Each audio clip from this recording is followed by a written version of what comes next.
নমস্কার। আজকে বলবো হচ্ছে বৃশ্চিক রাশিকে নিয়ে মঙ্গলের পরিবর্তন। মঙ্গল অক্টোবরের 27 তারিখে 2025-এ রাশি পরিবর্তন করবে এবং 7ই ডিসেম্বর পর্যন্ত এই পরিবর্তনের সময়সীমা। তো মঙ্গল নিজের রাশিতে অবস্থান করবে, বৃশ্চিক রাশিতে অবস্থান করবে। তো রাশির অধিপতি রাশির উপর অবস্থান, পঞ্চমহাপুরুষ রাজযোগ তৈরি হচ্ছে রুচক নামক। তো এই অবস্থাতে বৃশ্চিক রাশির কীরকম কি ফল পেতে যাচ্ছে এবং কোন দিক থেকে সাবধান, কোন দিক থেকে লাভবান এবং কোন বিশেষ উপাচার করবে, সমস্ত কিছু আজকের এই ভিডিওতে তুলে ধরবো। তো মঙ্গলের পরিবর্তন এবার কিন্তু একটা ভালো টুইস্টও থাকছে। তো যাই হোক, সবার প্রথমে বলি এটা গ্রহের গোচরের উপরই আলোচনা করা হচ্ছে, চন্দ্ররাশি অনুসারে আলোচনা করা হচ্ছে, কারো কোনো রকম ব্যক্তিগত কুষ্টি ধরে এটা আলোচনা নয়। তো যাই হোক, মঙ্গল যে মুহূর্তে রাশি পরিবর্তন করবে সেই মুহূর্তে কিন্তু বিশাখা নক্ষত্রে থাকবে। বিশাখা নক্ষত্রে থাকবে হচ্ছে নভেম্বরের 1 তারিখ পর্যন্ত। তখন চলে আসবে অনুরাধা নক্ষত্রে 1 তারিখ থেকে। অনুরাধা নক্ষত্রেই কিন্তু নভেম্বরের 7 তারিখে হয়ে যাবে অস্ত। 7 তারিখ অস্ত, আবার 20 তারিখে চলে আসবে হচ্ছে জ্যেষ্ঠা নক্ষত্রে। 20 তারিখে জ্যেষ্ঠা নক্ষত্র থেকে একদম ডিসেম্বরের 7 তারিখে আবার রাশি পরিবর্তন করবে। মঙ্গলের এই পরিবর্তন বুধের সাথে একটা জুটি তৈরি হচ্ছে এবং মাসের মধ্যভাগে আবার সূর্যও রাশি পরিবর্তন করে নেবে, সূর্যও চলে আসবে। তখন সূর্য মঙ্গল বুধের জুটি তৈরি হয়ে যাবে একদম রাশির উপরে।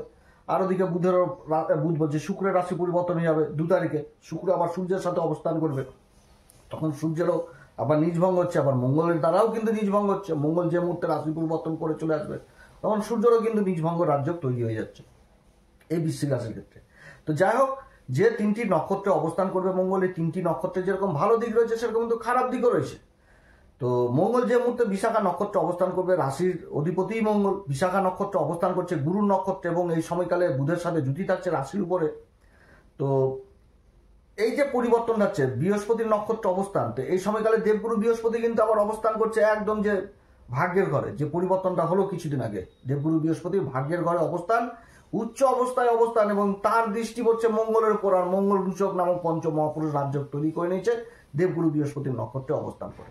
তো দেবগুরু বৃহস্পতির নক্ষত্র অবস্থান অল্প কয়েকদিনের জন্য অবস্থান, কিন্তু পরবর্তীতে গুরুর নক্ষত্রে না থাকলেও গুরুর দৃষ্টি থাকবে এবং গুরুর দৃষ্টি থাকবে এবং গুরুর দৃষ্টি প্রাপ্ত হবে 3টি গ্রহই, বুধ, মঙ্গল, তারপরে সূর্য আস্তে আস্তে। তো খুবই একটা ভালো অবস্থান এই সময়কালে। অল্প দিনের জন্য গোচরটা হলেও এখানটাতে বিগত দিনে যে সংঘর্ষ করছিল বৃশ্চিক রাশি, কারণ যে নক্ষত্রের কথাটা বলছি, এই নক্ষত্রের যে মেন সিম্বল সেটা হচ্ছে কি রাজগেট, রাজদুয়ার। অর্থাৎ আগেকার দিনে রাজারা যখন রাজ্য জয় করে দেশে ফিরত তখন তাদের সম্মান দেওয়ার জন্য যে গেট তৈরি করা হতো রাস্তায়, সেটাই রাজগেট। এবং এর সাথে কুমারের চাক জিনিসটাকে বলা হয়েছে, যে কুমারের চাকে মাটি দিয়ে সে মাটিকে একটা আকৃতি দিয়ে সেটা প্রথমে নরম থাকে তারপরে শক্ত, অর্থাৎ নিজের লক্ষ্য প্রাপ্তি হয়ে যাওয়া। তো সেই জিনিসটা বুঝাচ্ছে কিন্তু এই সময়কালে। এই গোচরটা অল্প দিনের জন্য হলো। বিগত দিনে মঙ্গল তো অবস্থান করছিল দ্বাদশ ঘরে। দ্বাদশ ঘরে মঙ্গলের এই অবস্থান নিয়ে অনেক ভিডিও দিয়েছি যে এই অবস্থানটা যথেষ্ট ভালো না, কারণ রাশির অধিপতি দ্বাদশে চলে আসা মানে অবযোগ তৈরি করে দেওয়া। এই যোগটা ভঙ্গ হয়ে এবার রাশির উপর পঞ্চমহাপুরুষ রাজযোগ তৈরি করছে, তার উপর গুরুর দৃষ্টি থাকছে। অর্থাৎ বিগত দিনে যে সংগ্রাম জিনিসটা করেছিল, কিছু সংঘর্ষ করছিল নিজের জীবনে, কিভাবে জীবনকে এগিয়ে নিয়ে যাবে, কোনো একটা লক্ষ্য স্থির ছিল, সেই লক্ষ্যটাতে যেতে পারছিল না, যার জন্য সংগ্রাম করছিল, পুরুষার্থ পরাক্রমের ব্যয় করছিল, ছোটাছুটি করছিল, সফল হচ্ছিল না। এবার সেই জায়গাটাতে সফল হওয়ার প্রবল সম্ভাবনা থাকবে এই বৃশ্চিক রাশির। বৃশ্চিক রাশির প্রবল সম্ভাবনা থাকবে, কারণ যুদ্ধ জয় কিন্তু একদিনও হয় নাই। যে নক্ষত্রটা বলছি আমি, রাজগেট মানে সম্মান, সেই সম্মানটা তো রাজ্য জয় করেই তো সম্মানটা আসে। তো সংগ্রাম করেই কিন্তু, সংঘর্ষ করেই কিন্তু জয়ী হওয়া যায়। তো সেরকম কিন্তু এই সময়কালে যে বিগত দিনে যে সংগ্রাম করছিল নিজের কর্মের ব্যাপারে হোক বা যে কোনো ব্যাপারে, সেখান থেকে সফলতা চলে আসা, এই জিনিসটা কিন্তু বুঝাচ্ছে এই বিশাখা নক্ষত্রতে। এই নক্ষত্রের এটা যেরকম ভালো গুণ, সেরকম এছাড়াও আরো ভালো গুণ রয়েছে যে নিজের লক্ষ্য প্রাপ্তি হয়ে যাওয়ার পরও কিন্তু এরা থেমে থাকে না। এরা কিন্তু এদের মধ্যে এগিয়ে যাওয়ার প্রবণতা থাকে, যে এগিয়ে যাবো, আরো এর থেকে কি বড় লক্ষ্য আছে সেখানে তো পৌঁছাবো, এটা ভালো দিক। আর খারাপ দিকটা কি হচ্ছে যে দনমন স্বভাবের থাকবে, ডিসিশন নেওয়ার ক্ষমতাটা ঠিক থাকবে না। তবে গুরুর দৃষ্টি থাকছে, তো এখানটাতে ডিসিশন জিনিসটাও নিতে পারবে ভালো মতন করে।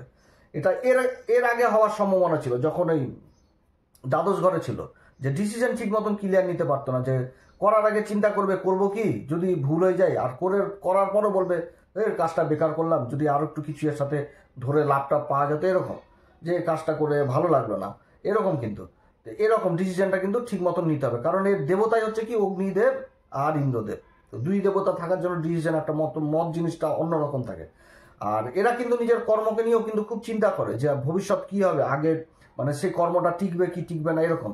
এবার মঙ্গলের যে দৃষ্টিগুলো পড়ছে, চতুর্থ দৃষ্টি পড়ছে চতুর্থ ঘরে, চতুর্থ ঘর যেটা হচ্ছে কুম্ভ রাশি, রাহুর উপরে দৃষ্টি থাকছে, রাহু তো চতুর্থ ঘরে অবস্থান করছে।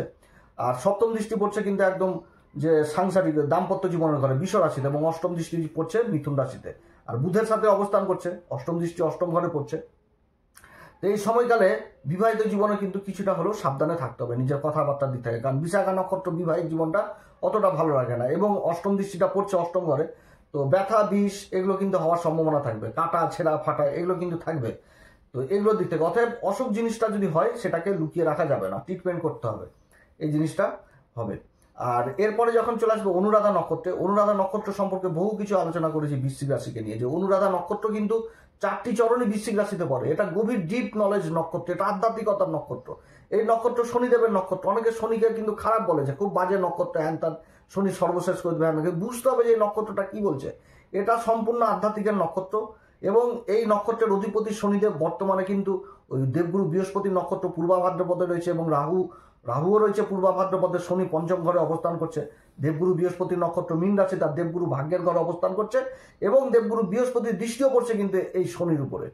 এবং যে নক্ষত্র পূর্বা ভাদ্রপদ অজয় এক পদ, অর্থাৎ এক পায়ে দাঁড়িয়ে থেকে কঠিন তপস্যা করা, নিজের শারীরিক কষ্টকে কষ্ট না অনুভব করে সফল হয়ে যাওয়া, এই জিনিসটা নিজের লক্ষ্যে পৌঁছে যাওয়া, ভগবানের আশীর্বাদ লাভ করা, এটা বুঝাচ্ছে।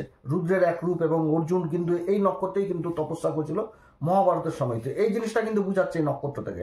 এবার এই শনি নক্ষত্রে অবস্থান করবে মঙ্গল। তো মঙ্গল কি? মঙ্গলের তো একটা ঊর্জা রয়েছে, মঙ্গলের তো একটা তেজ রয়েছে, অগ্নি তত্ত্ব হচ্ছে মঙ্গল। আর এর যে মেন এলিমেন্ট, যে এলিমেন্টটার কথা বলা হয়েছে এই অনুরাধা নক্ষত্রের, তার মেন এলিমেন্টই হচ্ছে অগ্নি। আর যে পুরুষার্থের কথা বলা হয়েছে সেটা হচ্ছে ধর্ম। আর যে সিম্বল সেটা হচ্ছে কি দণ্ড, যে দণ্ডের উপর মুনি ঋষিরা হাত রেখে মালা জপ করতো, তাহলে সম্পূর্ণ আধ্যাত্মিক। এবং এর আরো একটি সিম্বল রয়েছে, সেটা হচ্ছে পদ্মফুল। তো পদ্মফুলটা কোথায় থাকে? ঈশ্বরের হাতেই তো থাকে, এবং বহু দেবদেবী সেই পদ্মের উপরেই কিন্তু অবস্থান রয়েছে। আমাদের জ্যোতিষশাস্ত্র বলছে কি যে এই নক্ষত্রে রাধামা রাশির আবির্ভাব হয়েছিল, তাহলে সম্পূর্ণভাবে এটা কিন্তু আধ্যাত্মিক নক্ষত্র। এরা জীবনে সবকিছু পায়, শুধু আধ্যাত্মিক পথে থাকতে হবে, ঈশ্বরের সাধনায় নিজেকে ডুবিয়ে রাখতে হবে, তাহলে শনি সবকিছু দিবে, কারণ এটা আধ্যাত্মিক। শনি থেকে কি বোঝায়? দায়িত্ব, কর্ম, সেবা, সেই জিনিসটাতে বোঝায়। তো শনি এখানটাতে কোন কর্ম করাবে? শনি বলছে তুমি আধ্যাত্মিক চেতনা নিয়ে আসো, ঈশ্বরের নাম ধান করো, নিজেকে চিনো, নিজেকে বিশ্লেষণ করো, তাহলে তোমার সবকিছু উন্নতি হবে, সবকিছু তুমি পাবা। তবে নিজের কর্ম থেকেও দূরে থাকা যাবে না। তো যাই হোক, এইখানটাতে শনি কিন্তু এই অবস্থানটাই বুঝাচ্ছে এই বৃশ্চিক রাশির ক্ষেত্রে। যত আধ্যাত্মিক পথে থাকবে বিশেষ উন্নতি। এবং যে কোনটা এই সময়কালে তৈরি হচ্ছে, শনি মঙ্গল তারপরে দেবগুরু বৃহস্পতির দ্বারা, এটা কিন্তু ধর্ম ত্রিকোণ চলে এসছে। অর্থাৎ মঙ্গলের যে ঊর্জাটা, সেটা ধর্মপথে থেকেই কর্ম করতে হবে। এই সময়কালে বিশেষ উন্নতির যোগ পাবে এই অনুরাধা নক্ষত্রে। অনুরাধা নক্ষত্রের প্লাস পয়েন্ট কি? যে বন্ধু বান্ধবের সংখ্যা যথেষ্ট বৃদ্ধি পাবে। আর মঙ্গলের চতুর্থ দৃষ্টি পড়ছে কিন্তু চতুর্থ ঘরে, বন্ধু বান্ধবদের ঘরে। বন্ধু বান্ধবদের ঘরে এই সময়কালে নিজেদের পরিধি বিস্তার যথেষ্ট করতে হবে। যারা রাজনীতির সাথে যুক্ত রয়েছেন সেই কাজগুলো যথেষ্ট ভালো হবে।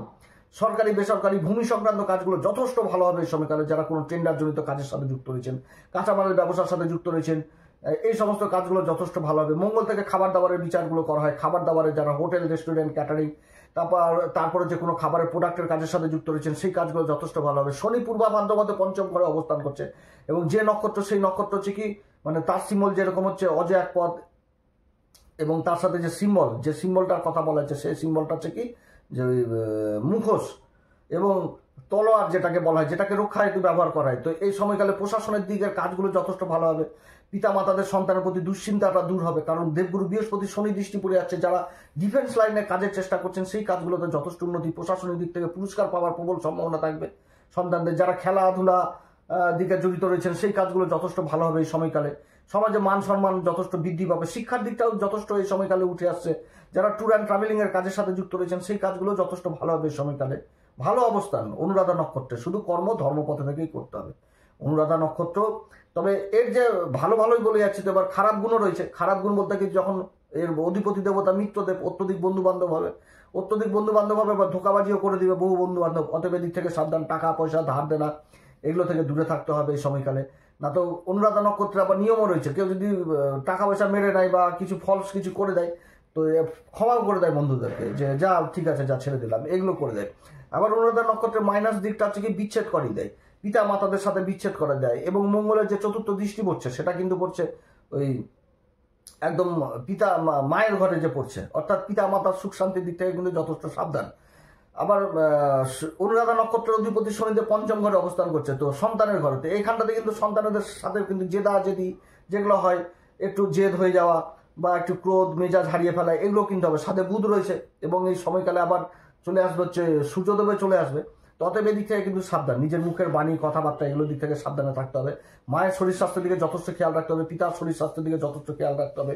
কোনো কাজ করতে গেলে পিতামাতার আশীর্বাদ অবশ্যই নিতে হবে।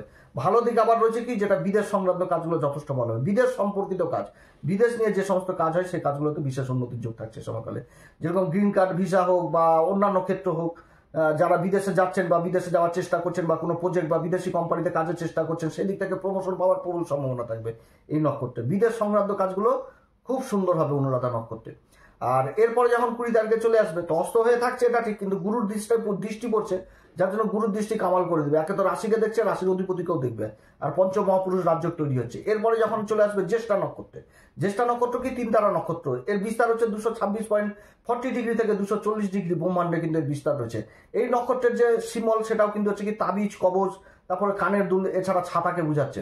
অর্থাৎ আগেকার দিনে যে মানে রাজাদের মাথায় যে ছাতা ধরা হতো সেটা, আর এখনকার দিনে তো ছাতা ধরা হয় উচ্চ আধিকারিকদের মাথায়। তো এটাও কিন্তু একটা রক্ষা হেতু নক্ষত্র, যত ঝুরঝামালা আসুক অসন্তাসী হোক রক্ষা পেয়ে যাবে এই সময়কালে এই বৃশ্চিক রাশি, এবং উন্নতির চরম শিখরে যেতে পারবে। এদের জীবনে সংঘর্ষ যেরকম আসে সেরকম চ্যালেঞ্জ আসে, এবং প্রত্যেকটা জিনিসকে এরা কেটে এগিয়ে চলে যায়, এবং এটা খুব প্রোটেস্ট করে। কারণ জ্যেষ্ঠা নক্ষত্রে কিন্তু পৌরাণিক গল্প রয়েছে যে চন্দ্রমা রোহিণীকে নিয়ে থাকতো, আর জ্যেষ্ঠা যে মানে প্রোটেস্ট করেছিল যে শুধু রোহিণীকে নিয়ে থাকে, বাকি ওয়াইফদের নিয়ে সে সঙ্গ দেয় না। এই জন্য এদের মধ্যে একটা ইন্টেনশন থাকে কি, কোনো কিছু খারাপ দেখলে সেটার উপর মুখের উপর বলে দেওয়া বা এই জিনিসগুলো কিন্তু করবে মঙ্গল। অতএব কেউ তো কিন্তু চায় না ঝুটঝামেলা, অশান্তি, গন্ডগোল এগুলো হোক। অতএব এদিক থেকে কিন্তু দূরে থাকতে হবে এই সময়কালে। জেদি এগুলো কিন্তু করা যাবে না। তবে এই নক্ষত্রের মেন জিনিসই হচ্ছে পুরুষার্থ, সেটা হচ্ছে কি অর্থ। এরা এবং এই নক্ষত্রের অধিপতি কিন্তু ইন্দ্র যেরকম বিলাসিতা, ভোগ টোগ, মানে সুখ স্বাচ্ছন্দ্য জীবন চায়, এরাও কিন্তু জীবনে সেই জিনিসটা পায়, সুখ স্বাচ্ছন্দ্য জিনিসটা কিন্তু পায় এরাও। তো এই জিনিসটা কিন্তু হয় এই সময়কালে। পয়সাটাকেও কিন্তু ম্যাচিউর হয়, কারণ কি মঙ্গলের যে প্রভাবটা থাকে মানসিক দিক থেকে, মানে শারীরিক দিক থেকে ম্যাচিউর হয় এবং মানসিক দিক থেকেও ম্যাচিউর হয়। কারণ কি বুধের প্রভাবটা থাকে, এরা কিন্তু অনুধাবন জিনিসটা খুব ভালো মতন করে বুঝতে পারে, কাউকে মানে নিরীক্ষণ বিশ্লেষণ এগুলো কিন্তু খুব ভালো মতন করে করতে পারে। এই নক্ষত্রটা ভালো, এই সংঘর্ষের মধ্যে জীবন যথেষ্ট এগিয়ে নিয়ে যাবে এবং উন্নতির শিখরে উঠাবে। তবে এই সময়কালে বিশেষ করে গন্ডগোল, অশান্তি, ঝুট ঝামেলা, কোর্ট কেস, মোকদ্দমা এগুলোর দিক থেকেও কিন্তু সাবধানে থাকতে হবে। কেউ তো চায় না যে জীবনে কেউ অশান্তি গন্ডগোলের মধ্যে জড়িয়ে পড়ুক। তবে যারা উচ্চ আধিকারিক পোস্টে রয়েছেন তাদের কিন্তু এই সময়কালে প্রমোশন হওয়ার প্রবল সম্ভাবনা থাকবে, কর্মসূত্রে বিদেশ যাত্রা থাকবে, পরিবর্তন হওয়ার সম্ভাবনা থাকবে, উন্নতির যোগ রয়েছে।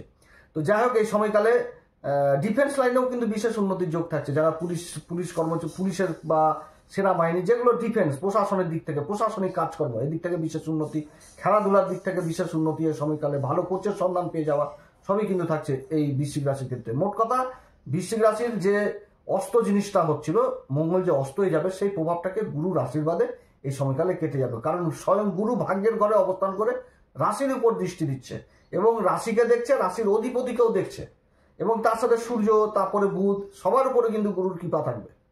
অতএব সব দিক থেকে বৃশ্চিক রাশি একটা ভালো সময়। তো সবার ক্ষেত্রে যে সমান হবে সেটাও না, অনেক দাদা দিদি ভাই বোনদের জন্মকুষ্ঠিতে আবার গ্রহের অবস্থান খারাপ থাকবে। তো তাদের ক্ষেত্রে একটাই বলবো যে আপনারা ভালো জ্যোতিষীয় পরামর্শ নেবেন, ভালো জ্যোতিষীর পরামর্শ নেবেন, কারণ গুরুর দৃষ্টি থাকছে রাশির উপর। এটা তো সামান্য ট্রেলার হচ্ছে দেবগুরু বৃহস্পতির এই অবস্থান, এরপরে তো আরো মানে বই বাকি রয়েছে, ফিল্ম বাকি রয়েছে। অতএব ভালো জ্যোতিষীয় পরামর্শ নেবেন। কোন নক্ষত্রে আপনার জন্ম, সেই নক্ষত্রের কি কাজ রয়েছে, কি বুঝাচ্ছে, কোন পথে যেতে হবে, কি করতে হবে, সেটা নক্ষত্রই বলবে। তো যাই হোক, আপনারা সবাই ভালো থাকেন। এই সময়কালে অবশ্যই গুরুর দীক্ষা যারা নেননি অবশ্যই গুরুর দীক্ষা নেবেন। সূর্যদেবকে প্রত্যেকদিন অর্ঘ্য দিবেন, পিতামাতার উপর যথেষ্ট খেয়াল রাখবেন, যে কোনো কাজ করতে হলে পিতামাতার আশীর্বাদ দিবেন। আর হনুমান চল্লিশা, বজ্রংবান, শ্রীরাম সীতার প্রণাম মন্ত্র সহকারে পাঠ করবেন। শনি অবস্থান পঞ্চম ঘরে করছে পূর্বা ভাদ্রপদে, অর্থাৎ এই সময়কালে মহামৃত্যুঞ্জয় মন্ত্র ভুলে আবার বিশেষ অভিষেক করবেন। আপনারা সবাই ভালো থাকেন। এরপরে আবার আসবে একটি নতুন পর্ব নিয়ে। নমস্কার, ধন্যবাদ।